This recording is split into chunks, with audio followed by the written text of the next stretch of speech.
Oke, assalamualaikum warahmatullahi wabarakatuh. Eee, kita mulai di pertemuan 2. Di pertemuan 2 ini, kita akan memulai praktikum mengenai perintah dasar sistem operasi Linux.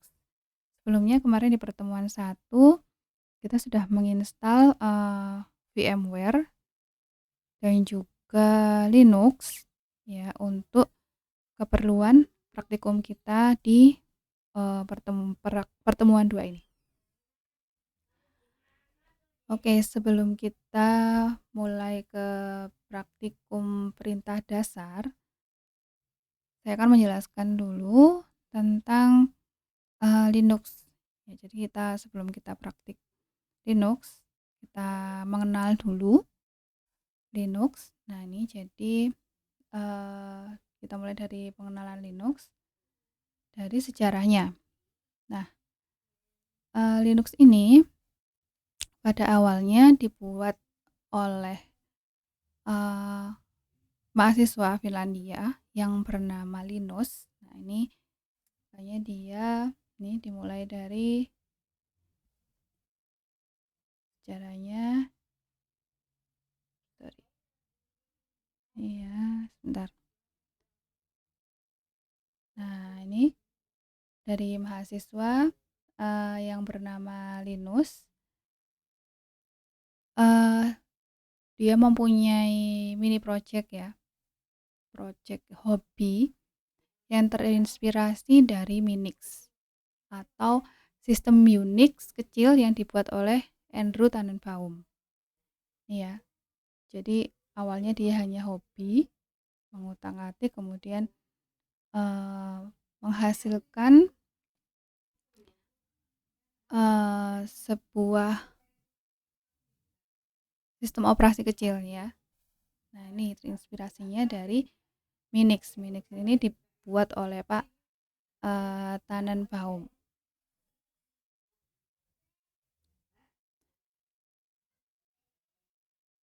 Nah, kemudian, di tanggal 5 Oktober 91, Linus ya meluncurkan versi ini Linux 0.02. Tapi di sini dia hanya menjalankan shell bash atau GNU Bourne Again Shell dan GCC atau GNU C Compiler. Nah, kemudian berkembang lagi menjadi Linux yang saat ini. Jadi di sini dengan Unix yang lebih lengkap gitu. Lebih lengkapnya gimana? Bisa digunakan untuk jaringan, pengembangan software, bahkan untuk pekerjaan sehari-hari.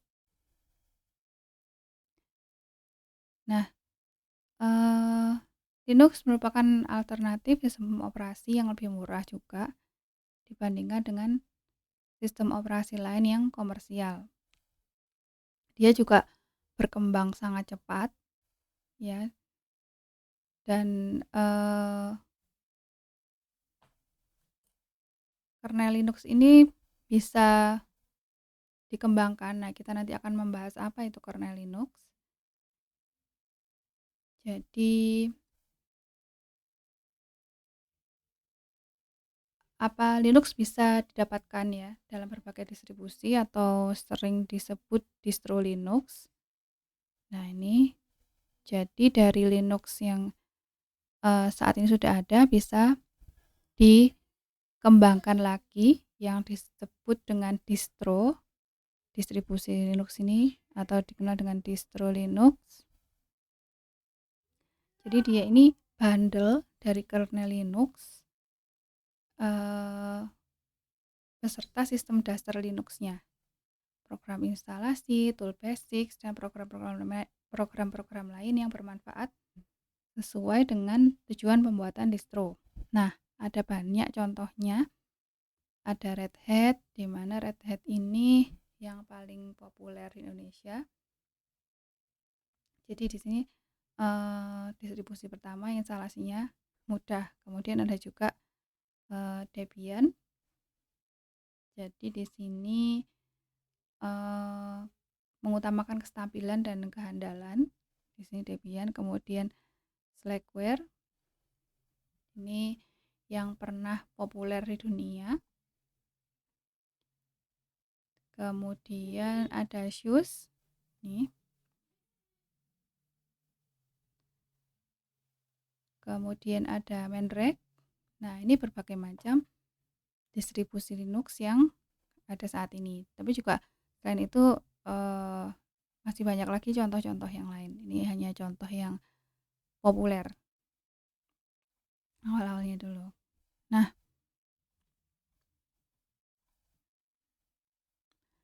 kemudian kita lihat di sini ada perbedaan sistem operasi Linux dan juga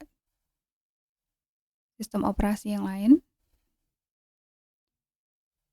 Dari sisi Linux, ini pertama kita lihat Linux. Linux ini menggunakan standar dari POSIX, jadi turunan dari Unix, di mana dia kompatibel. Jadi Unix ini kompatibel dengan Linux.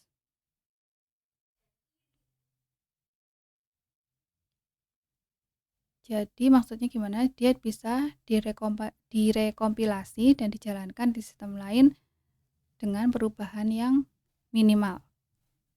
Jadi karena kompatibel tadi ya. Sedangkan untuk kita lihat di sini Mac OS, dia hanya dapat berjalan di sistemnya Mac.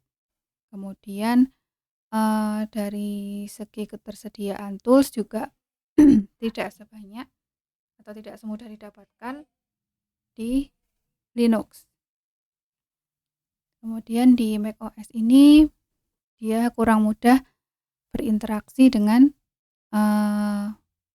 sistem operasi lain ya. Kemudian kita lihat di Windows, ini sama juga, hanya bisa berjalan di Windows. Kemudian, nah ini ada kelebihan Linux. Apa saja kelebihan Linux? Yang pertama, dia adalah open source, di mana dapat terlihat langsung dengan pengembangannya. Seperti tadi di awal, kita bisa membuat distribusi Linux ya dengan free atau tanpa ada royalti atau pembayaran. Nah, ini distribusi Red Hat, Debian, Slackware dan lain-lain dapat terlibat langsung di pengembangannya. Kemudian lebih ringan, ini lebih ringan. Jadi dia tersedia bagi semua orang dan juga free. Nah, ini ya tadi dapat didistribusikan kembali tanpa harus bayar fee atau royalti kepada orang yang membuat sebelumnya. Nah, jadi misal kita ingin membuat distro Linux misalkan untuk pendidikan, di mana di dalamnya terdapat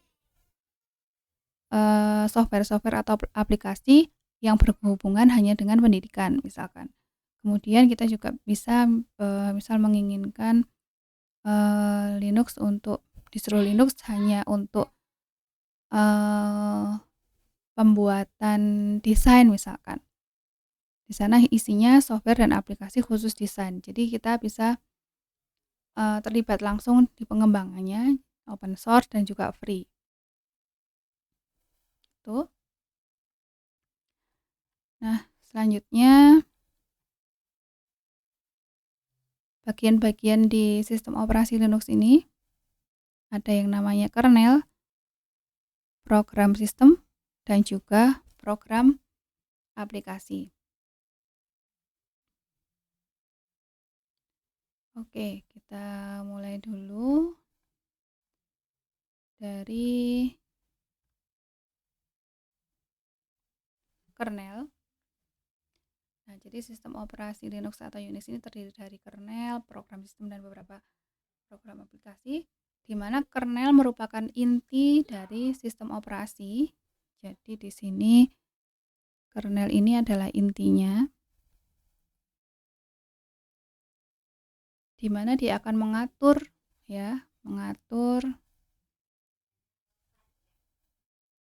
mengatur penggunaan memori, perangkat input output, proses-proses, pemakaian file, sistem file, dan lain-lain.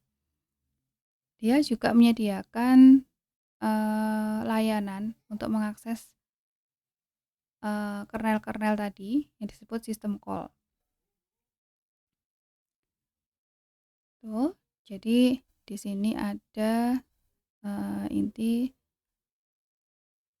system call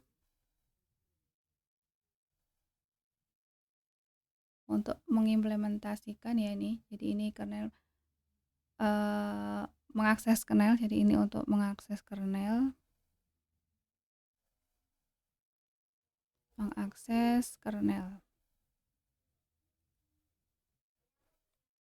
Jadi nanti sistem call ini akan digunakan untuk mengimplementasikan layanan-layanan dibutuhkan oleh sistem operasi. Kemudian yang kedua adalah program sistem.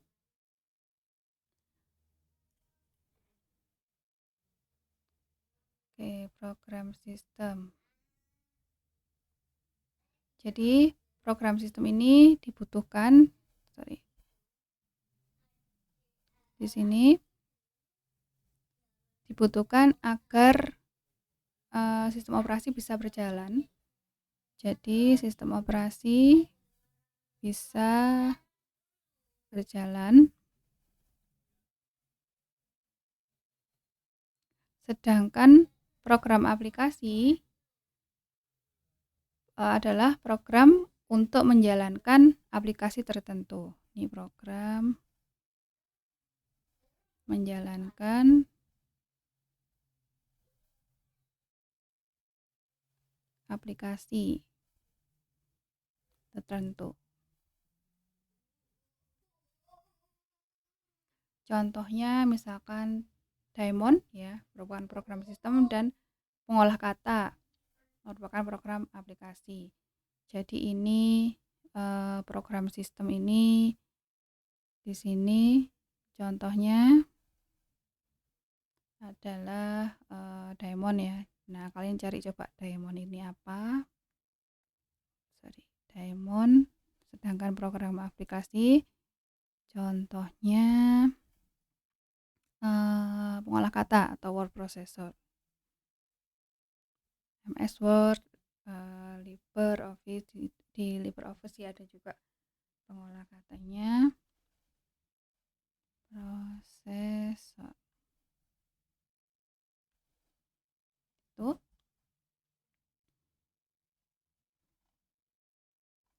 Oke. Nah, di sini ada tambahan sedikit ya, di kernel ini ada bagian-bagian penting di kernel Linux. Nah, nanti di kernel ini ya, di kernel Linux ini ada bagian-bagian yang penting.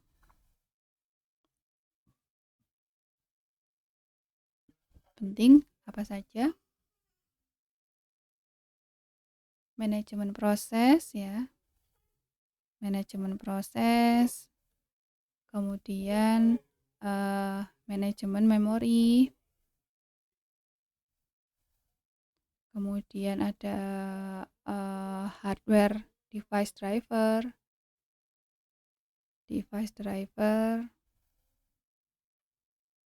sistem file driver, manajemen jaringan, dan lain-lain. Tapi yang paling penting di sini adalah ini ya, yang penting manajemen proses dan manajemen memori. Nah, apa ini maksudnya manajemen proses, manajemen memori? Nanti akan kita bahas di pertemuan-pertemuan berikutnya, di mana kita juga langsung praktikum yang berhubungan dengan manajemen proses dan manajemen memori. Gitu. Oke, itu sekilas tentang sistem operasi Linux. Nah, kemudian kita akan memasuki langsung ke praktikumnya ya. Nah, dari sedikit pengenalan tentang Linux tadi, eee, saya harap bisa belajar banyak dari kalian belajar lebih banyak lagi ya, dari nanti saya akan share tentang materi-materinya. Jadi kalian bisa baca, lebih banyak di sana, sehingga lebih banyak menambah pengetahuan dan lebih mendukung ketika praktikum nanti. Oke, sekarang kita langsung masuk saja ke, eee, ke praktikumnya ya.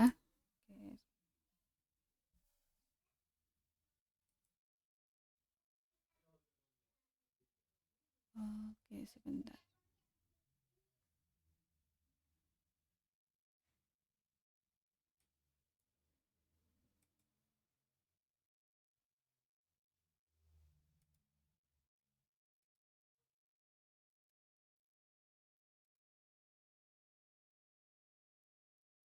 Sebentar.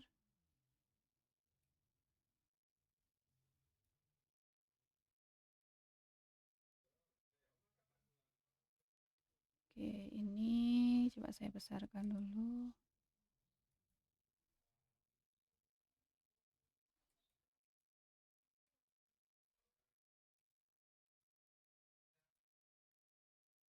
Nah, seperti ini ya. Oke, di praktikum 2 kita akan mencoba perintah-perintah dasar di sistem operasi Linux. Apa saja nanti yang akan kita pelajari, format instruksi pada sistem operasi Linux dan juga perintah-perintah dasar pada sistem operasi Linux. Nah, apa sih tujuan belajar kita hari ini? Jadi setelah mempelajari perintah dasar Linux ini, diharapkan kita mampu menggunakan perintah-perintah dasar untuk informasi user, kemudian mengenal format instruksi pada sistem operasi Linux, menggunakan perintah-perintah dasar pada sistem operasi Linux, dan juga menggunakan utilitas dasar pada sistem operasi Linux. Ini di sini ada juga sedikit dasar teori tentang perintah dasar Linux. Jadi setiap pengguna Linux, sebentar ini saya hilangkan ini dulu. Oke.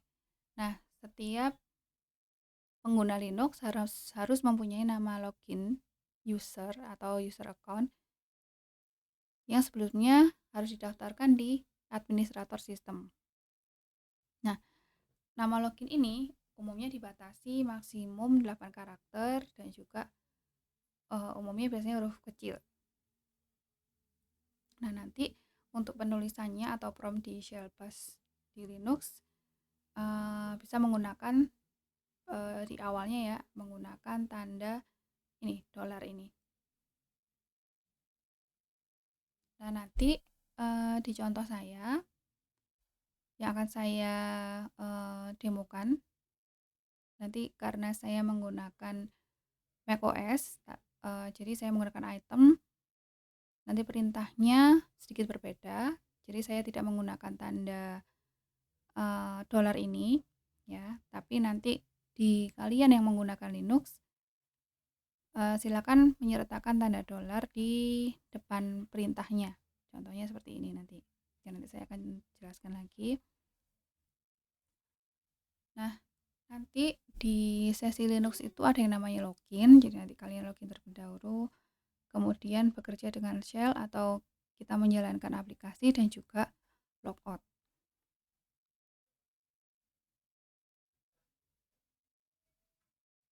Nah, ini untuk loginnya ya. Nah, ini nanti proses login mengeksekusi program etc profile dan juga base profile di direktori awal atau masing-masing. Dan ketika logout,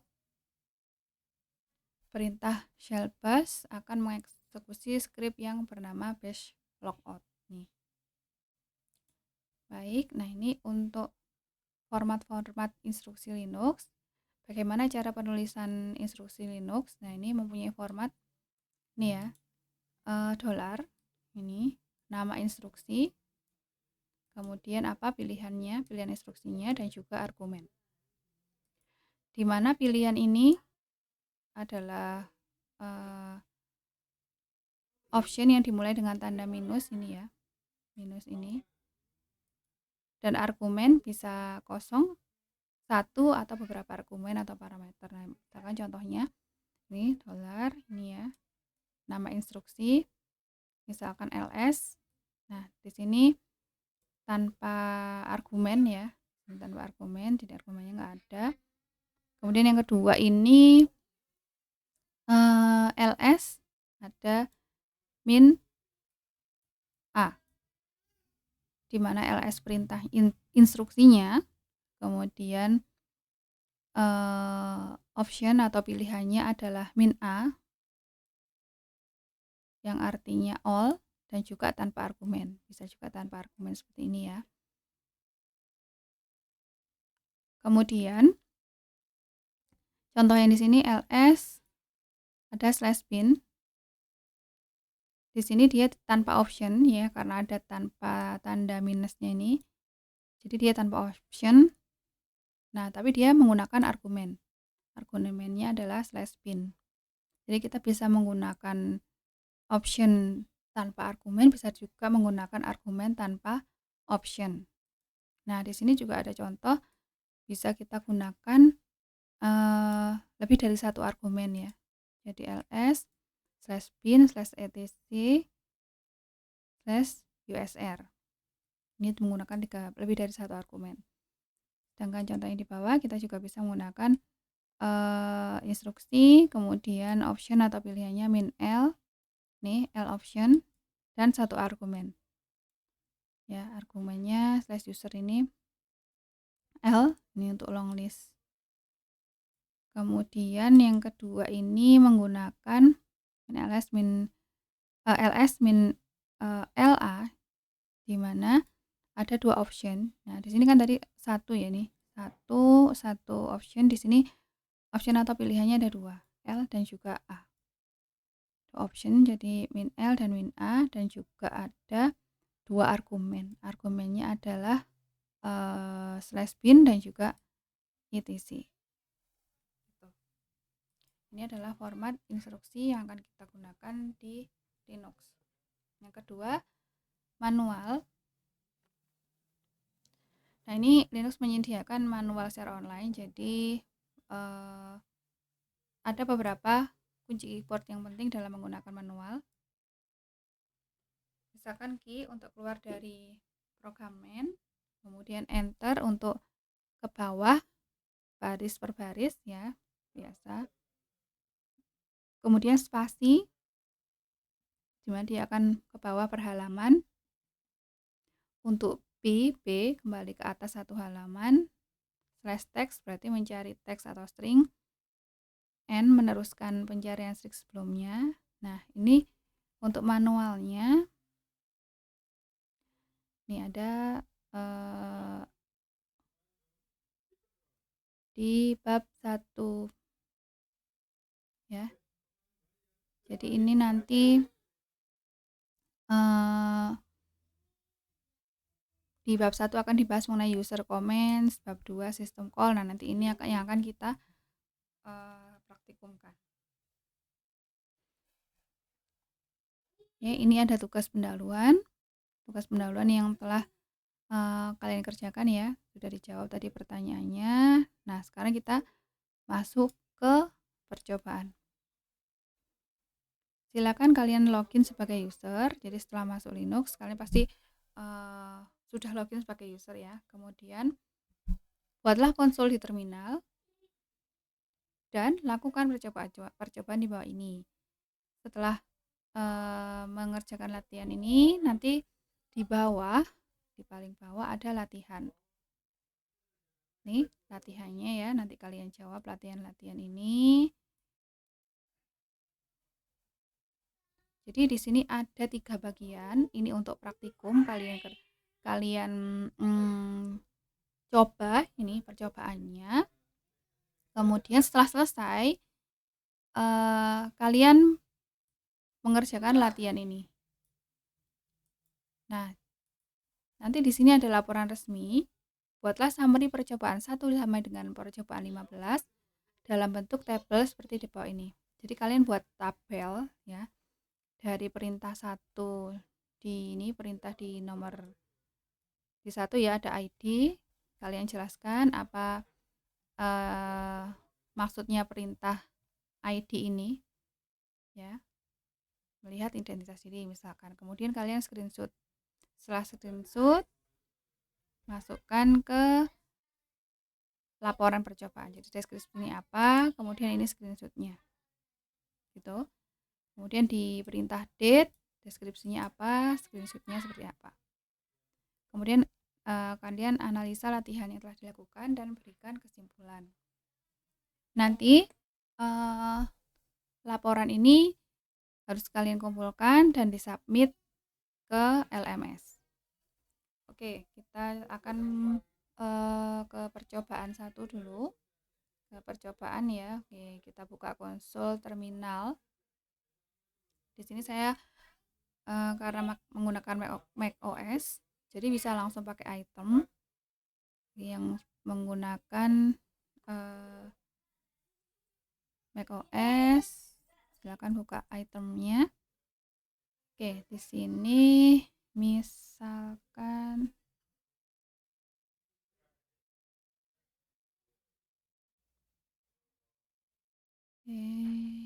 untuk perintah 1 ya.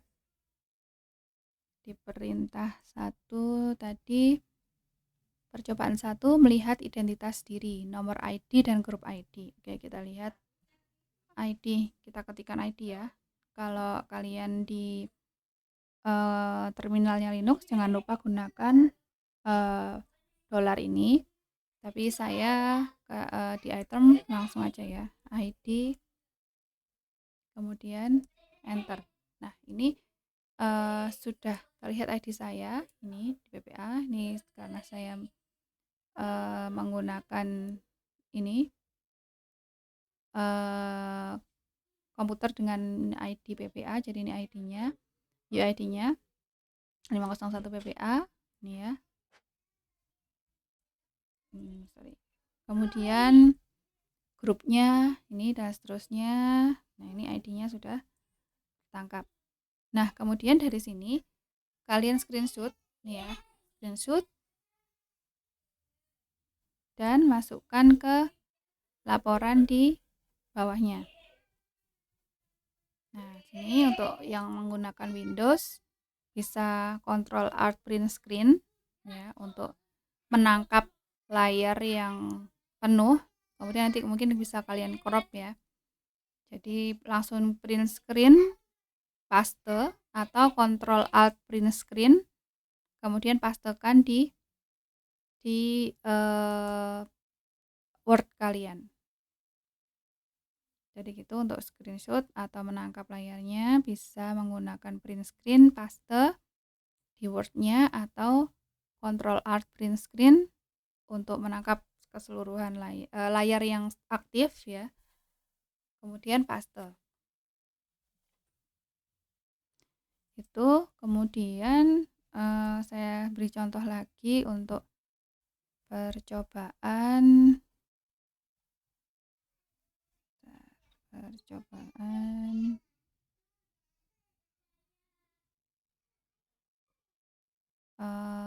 coba saya ke percobaan yang ini ya, menggunakan ini menggunakan sebentar. Nah, ini menampilkan current working directory. Kita coba perintah ls. Nah, ini directory yang baru saja aktif ya, application desktop documents.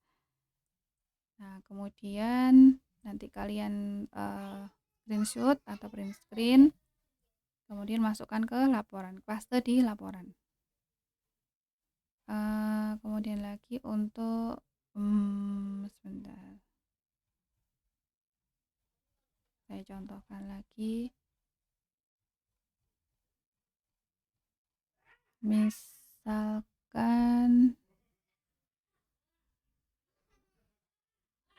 nah ini yang ada ini dulu aja.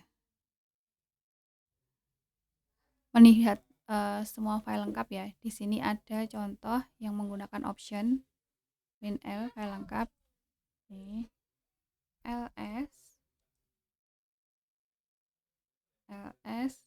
min-l. Nah, ini dia akan melihat setelah tampilan seperti ini kalian screenshot. Nah, kemudian nanti kalian analisis. Jadi dia untuk menampilkan semua file lengkap. Nanti kalian analisis di dalam laporan deskripsinya apa, untuk apa. Seperti itu. Kemudian setelah selesai sampai dengan percobaan 15, silakan mengerjakan laporan ini. Misalkan ubahlah informasi Finger pada komputer Anda. Jadi kalian cari contohnya tadi, ingat-ingat mana yang mengubah informasi Finger. Nah, ini mengubah informasi Finger. Nah, ini kan kalian sudah membuat CFN untuk user, changing finger information student. Jadi kalau udah buat nih tadi dengan nama usernya siapa, office phone dan seterusnya, sudah diganti. Kalian ganti lagi sesuai dengan perintah yang ada di nomor 1, latihan nomor 1.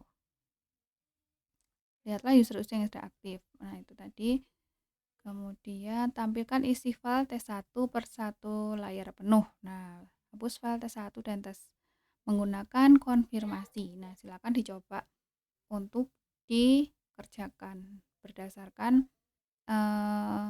latihan-latihan di percobaan 1 sampai 15.